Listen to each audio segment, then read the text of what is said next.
Ladies and gentlemen, welcome back to another broadcast of The Weekly with me, Neff. Please subscribe to the channel and share this video and like this video. It helps out a lot.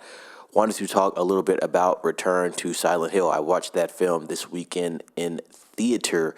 A couple things to unpack about the film. I know it's being killed by the critics and some staunch fans of the video game. Maybe it wasn't quite the adaptation that they expected. Overall, I don't think the film was that good. There was some decent things that they tried to do with the budget that they had. The budget was $23 million. When you compare it to other Silent Hill films, specifically that first Silent Hill film that I believe came out in 2006, that budget was about $50 million. Now, that second Silent Hill film, I'm going to have to look into that, but more than likely, that budget probably would have been around $30 to $45 million, close to that first film, right? And people didn't care for that second film much, but this was the potential resurgence of Silent Hill after about 19 to 20 years, and people were excited about it overall, although it was done on a smaller level. So you had a $23 million budget. As I was watching the film, there were some things that were off, maybe a little cheesy that they added to the film.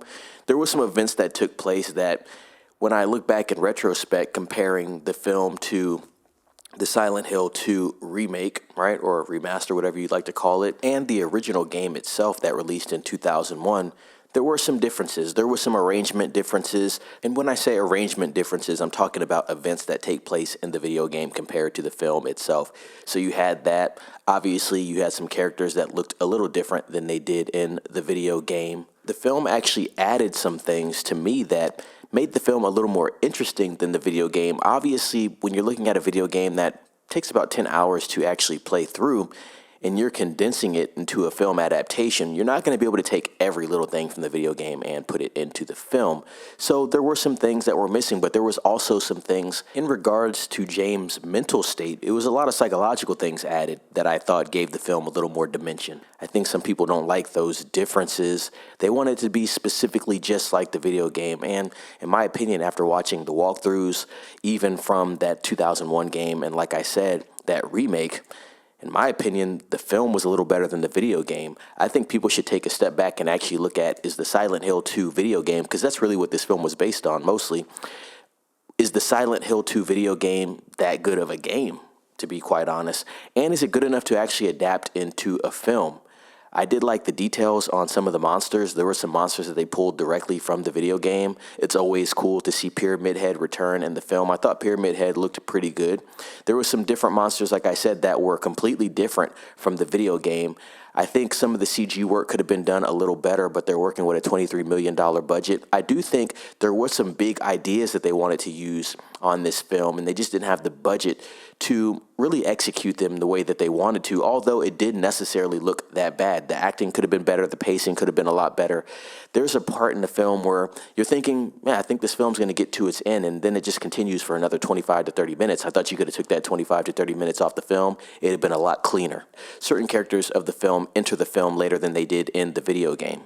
So that's an issue there. I felt like there was a little bit of convolutedness within the story itself. Wasn't the cleanest writing. They did add an occult aspect to the film, which I thought was interesting, but something that wasn't prevalent in the video game from what I saw. Almost akin to Archive 81, a show that was on Netflix that I really did like, and people should watch that. It still may be on Netflix. It did get canceled after one season, but it is definitely a solid show. I thought was worth a second watch and worth a second season. Just didn't work out, but I really got those Archive 81 vibes from this Silent Hill film when they added that occult aspect. And like I said, it wasn't something that I hated the most, but once again, possibly something that was added that really wasn't part of the game and not prevalent within the game. I give this film a 5 out of 10.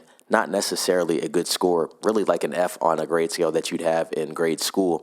And so it's a 5 out of 10. This is the first film that I have watched in theater, and I can't say it was the worst experience ever. It definitely wasn't the best experience ever. Like I said, the film does have flaws. They could have cleaned up a lot of things, but not the worst film ever. So I give Return to Silent Hill a 5 flat out of 10. Pretty low score entering 2026, but we will see if the year continues to get better.